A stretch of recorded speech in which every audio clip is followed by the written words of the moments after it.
नमस्कार। हिमालय के आंचल में बसा हिमाचल प्रदेश विकास का पर्याय, अन्य पहाड़ी राज्यों के लिए प्रेरणा का स्रोत, आपके अपने प्यारे हिमाचल प्रदेश की विविध कल्याणकारी योजनाओं पर आधारित खास कार्यक्रम लेकर हाजिर हूं मैं मुस्कान। तो चलिए कार्यक्रम हिमाचल डायरी की शुरुआत करते हैं अपने पहले सेगमेंट विकास गाथा से, जिसमें आपको दिखाते हैं बायोचार कार्यक्रम के शुभारंभ समारोह पर एक रिपोर्ट। शिमला में गत दिनों मुख्यमंत्री ठाकुर सुखविंदर सिंह सुक्खू की उपस्थिति में डॉक्टर वाईएस परमार औद्योगिकी एवं वानिकी विश्वविद्यालय नौणी, हिमाचल प्रदेश वन विभाग और प्रोक्लाइम सर्विसेज प्राइवेट लिमिटेड चेन्नई के मध्य एक त्रिपक्षीय समझौता ज्ञापन पर हस्ताक्षर किए गए। इस पहल के तहत चीड़ की पत्तियां, लेंटाना, बांस और अन्य बायोमास से बायोचार का उत्पादन किया जाएगा। इससे वनों में आग की घटनाओं पर नियंत्रण के साथ साथ स्थानीय समुदायों के लिए रोजगार और आजीविका के अवसर भी बढ़ेंगे। कांगड़ा, मंडी, हमीरपुर, चंबा, बिलासपुर और सोलन के लोग इस परियोजना से लाभान्वित होंगे। प्रोक्लाइम कंपनी बायोमास संग्रहण के लिए स्थानीय लोगों को प्रति किलोग्राम ₹2.50 देगी और प्रदर्शन आधारित प्रोत्साहन भी प्रदान करेगी। परियोजना 10 साल तक चलेगी और अनुमानित 28,800 कार्बन क्रेडिट उत्पन्न करेगी। ये पहल हिमाचल प्रदेश में सतत कृषि, पर्यावरण संरक्षण और जलवायु परिवर्तन से निपटने की दिशा में एक महत्वपूर्ण कदम साबित होगी। हिमाचल में भारी बारिश से हुए नुकसान से प्रभावित लोगों के पुनर्वास के लिए प्रदेश सरकार प्रभावी कदम उठा रही है। देखते हैं सेगमेंट प्रतिबिंब में एक रिपोर्ट। हिमाचल प्रदेश में पिछले दिनों हुई मूसलाधार बारिश, बादल फटने और बाढ़ की घटनाओं ने भारी तबाही मचाई।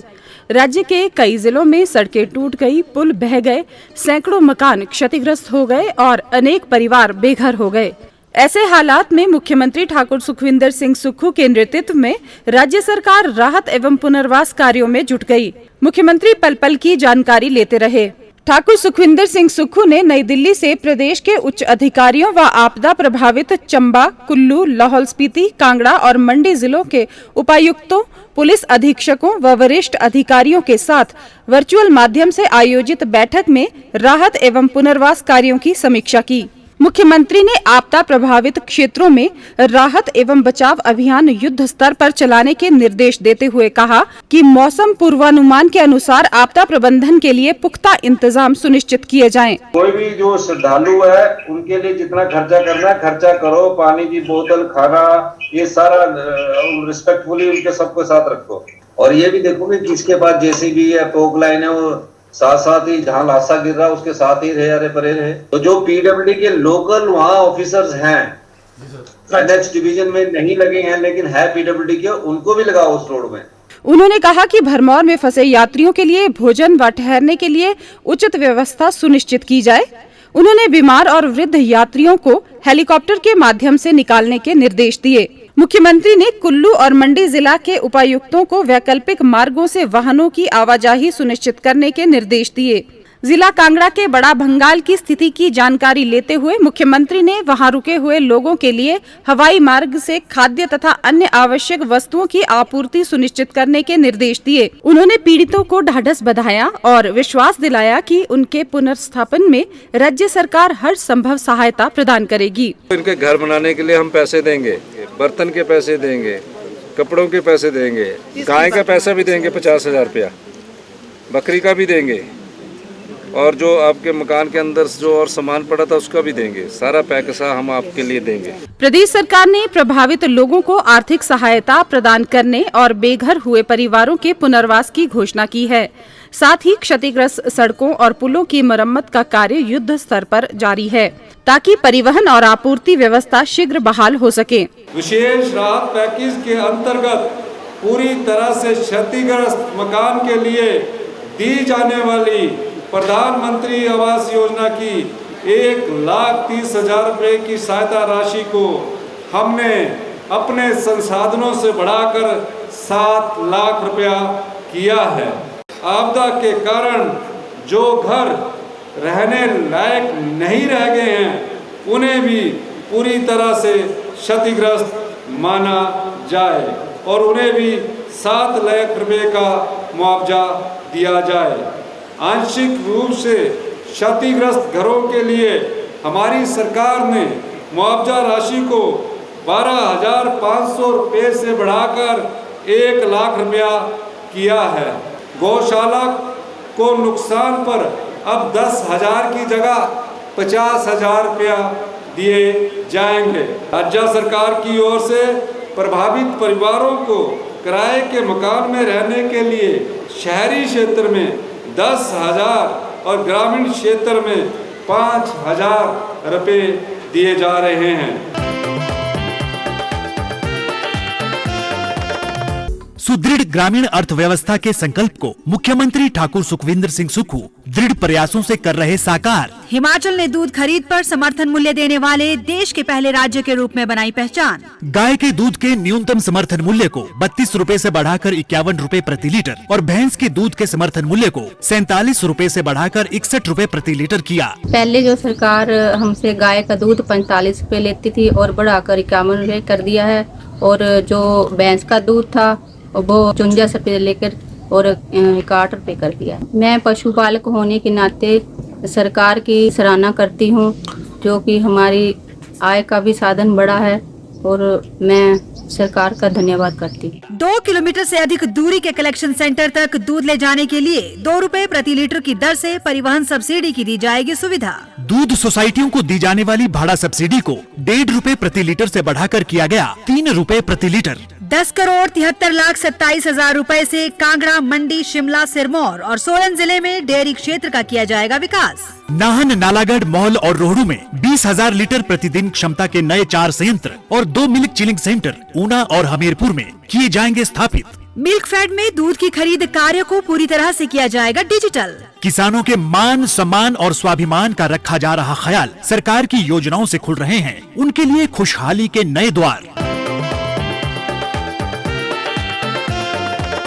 शिमला में पूर्व प्रधानमंत्री राजीव गांधी को उनकी जयंती पर पुष्पांजलि अर्पित की गई। देखते हैं सेगमेंट प्रतिबिंब में। मुख्यमंत्री ठाकुर सुखविंदर सिंह सुक्खू ने हाल ही में छोटा शिमला स्थित सद्भावना चौक में पूर्व प्रधानमंत्री स्वर्गीय राजीव गांधी की जयंती पर उन्हें श्रद्धा सुमन अर्पित किए। इस अवसर पर उन्होंने राजीव गांधी को आधुनिक भारत के निर्माता बताते हुए कहा कि उन्होंने देश की एकता और अखंडता के लिए अपने प्राणों का बलिदान दिया। मुख्यमंत्री ने कहा कि राजीव गांधी की दूरदृष्टि के कारण ही देश में सूचना प्रौद्योगिकी क्रांति आई, जिससे आज का युवा वर्ग लाभान्वित हो रहा है। मुख्यमंत्री ने कहा, राजीव गांधी जी आधुनिक भारत के निर्माता थे। 5 साल के लिए देश के प्रधानमंत्री रहे, देश की एकता और अखंडता के लिए अपने प्राणों का बलिदान दिया और एक नई सोच विकसित करके हो गए थे। एक समय अमेरिका ने जब सुपर कंप्यूटर देने से मना किया, उस समय राजीव गांधी जी की सोच ने ये ठान लिया था कि 21वीं शताब्दी आईटी इंडस्ट्रीज के रूप में भारत की होगी, और उस सोच का फ़ायदा आज हिंदुस्तान के लोगों को हो रहा है और आईटी में हमारा पूरे दुनिया में डंका बज रहा है। जब 73वां और 74वां संविधान संशोधन विधेयक पारित किया गया, उस समय महिलाओं को आरक्षण नहीं मिलता था। उन्होंने कानूनी संवैधानिक अधिकार महिलाओं को दिया, पंचायती राज संस्थाओं में 33% का आरक्षण किया और नगर पंचायत, नगर परिषद, नगर निगम में भी 33% का आरक्षण किया। उसी सोच को आगे बढ़ाते हुए 50% का आरक्षण हुआ और जो सामाजिक बदलाव उनके द्वारा आया है, आज हम हमारी सच्ची श्रद्धांजलि यही होगी कि हम उनके दिखाए हुए रास्ते पर चलें। कार्यक्रम के उपरांत मुख्यमंत्री ने हिमाचल प्रदेश सचिवालय के अधिकारियों और कर्मचारियों को राष्ट्रीय एकता, सद्भावना और आपसी भाईचारे की शपथ भी दिलाई। अब सेगमेंट श्रम से संपन्नता में आपको दिखाते हैं कि कैसे प्रदेश की महिलाएं खड्डी पर बुन रही हैं सुनहरे भविष्य के सपने। देखते हैं एक रिपोर्ट। महिला सशक्तिकरण को बढ़ावा देने के लिए प्रदेश सरकार प्रतिबद्धता से कार्य कर रही है और हिमाचल महिलाओं की स्थिति में तेजी से होने वाले बदलाव का साक्षी बन रहा है। महिला स्वावलंबन की सफलता की कहानियां प्रदेश के कोने कोने से सामने आ रही हैं। मंडी जिला के थामलाह गांव की हीरामणि एक सामान्य गृहिणी है। अपने दैनिक कार्य निपटाने के उपरांत खाली समय में वह खड्डी पर कुशलता से अपने हाथ चलाती हैं। अपने शौक को हुनर में बदलते हुए उन्होंने हथकरघा क्षेत्र में कई महिलाओं को स्वरोजगार से जोड़ा है। इसमें सहायक बन रही हैं हथकरघा को प्रोत्साहन प्रदान करने के लिए संचालित की जा रही प्रदेश सरकार की योजनाएं। हीरामणि ने बताया कि लगभग 2.5 दशक से वे घर में ही खड्डी का काम करती थी। फिर उन्होंने हिमाचल प्रदेश हस्तशिल्प एवं हथकरघा निगम के मंडी स्थित अधिकारियों से मिलने के बाद इस कार्य को व्यावसायिक तौर पर आगे बढ़ाने के बारे में सोचा। इसके लिए सयाज बाजार में दुकानें किराए पर लेकर कार्य आरंभ किया। निगम द्वारा उन्हें मास्टर ट्रेनर के तौर पर कार्य दिया गया। गांव की 8 महिलाओं को हैंडलूम का 1 वर्ष का प्रशिक्षण भी दिया गया। ट्रेनर के तौर पर प्रति माह 7,500 रुपए भी प्राप्त हुए। प्रशिक्षु महिलाओं को भी निगम द्वारा प्रशिक्षण के दौरान 1 खड्डी और 2,400 रुपए प्रति माह की राशि प्रदान की गई। उन्होंने बताया कि आज वह खड्डी व्यवसाय के तहत किन्नौरी व कुल्लू शैली की शॉल व मफलर तैयार करती हैं। इससे वह 15 से 20 हजार रुपए हर महीने कमा रही हैं और परिवार की आर्थिकी में सहयोग कर रही हैं। मैं पिछले 25 सालों से खड्डी का काम कर रही हूँ। यहाँ मैंने 10 खड्डियाँ लगाई हुई है। हम यहाँ पर कुल्लू शॉल, किन्नौरी शॉल और मफलर बनाए जाते हैं। प्रशिक्षण प्राप्त कर चुकी सभी महिलाएं भी अब हथकरघा के कार्य से जुड़ चुकी हैं। सयाज गांव से संबंध रखने वाली भूपेंद्र कुमारी भी उन्हीं की तरह शॉल इत्यादि बुनने का कार्य करती हैं। गरीब परिवार से संबंधित भूपेंद्र कुमारी ने हस्तशिल्प और हथकरघा निगम से 1 वर्ष का प्रशिक्षण लिया। इस दौरान निगम द्वारा खड्डी प्रदान की गई। प्रशिक्षण के दौरान हर महीने प्रोत्साहन राशि भी दी गई। प्रशिक्षण के दौरान ही शॉल मफलर तैयार किए गए, जिससे अतिरिक्त पैसे मिलना शुरू हो गए। इसमें हमने काम भी सीखा और हमने यहाँ पे ये किन्नौरी शॉल भी सीखे। मैंने बनाना भी सीखा यहीं पे ट्रेनिंग के दौरान ही। और ये हमने उसके बाद बना के ये किन्नौरी पीस बनाए हैं, जो यही हमने बेचे भी है अपने लिए, उसके लिए। और जो हमें ट्रेनिंग मिली थी उसका हमें बहुत फ़ायदा हुआ। सुखविंदर सिंह सुक्खू जी का दिल से धन्यवाद करते हैं, जिन्होंने हमें इतनी अच्छी प्लेटफॉर्म दिया पैसे कमाने के लिए। इसी गांव की नीलम का कहना है कि शौकिया तौर पर हथकरघा को अपनाने के बाद वर्तमान में वे अब एक कुशल कारीगर के तौर पर शॉल मफलर तैयार कर रही हैं और हर महीने 8 से 10 हजार रुपए कमा रही हैं। मैं खड्डी का काम करती हूँ और मफलर निकालती हूँ, शॉल भी निकालती हूँ साथ में। तो ये मतलब अच्छा काम है। मैं तो चाहती हूँ कि सभी महिलाएं ये काम शुरू करें। इससे हमारे घर का खर्चा ना बिल्कुल आसानी से चल पड़ता है। पहले 1 साल पहले हमारे को यहाँ सेंटर आया हुआ था हैंडलूम का, जैसे बहुत अच्छा मतलब काम सिखाया उन्होंने बिल्कुल बारीकी से। और लगभग 3 या 4 महीने में हम ये काम सीख भी गए थे। और साल तक चला था ये सेंटर, जिसमें 2400 मिले थे हम सीखने वाले को। तो मतलब जो पीस निकालते थे हम उसका भी मिलता था अलग से। माननीय मुख्यमंत्री श्री सुखविंदर सुक्खू जी का मैं धन्यवाद करती हूँ। गवाड़ गांव की उमा देवी भी खड्डी कार्य से अच्छी आमदन कमा रही हैं। सभी महिलाओं ने महिला केंद्रित योजनाओं के लिए प्रदेश सरकार व मुख्यमंत्री सुखविंदर सिंह सुक्खू का आभार व्यक्त किया।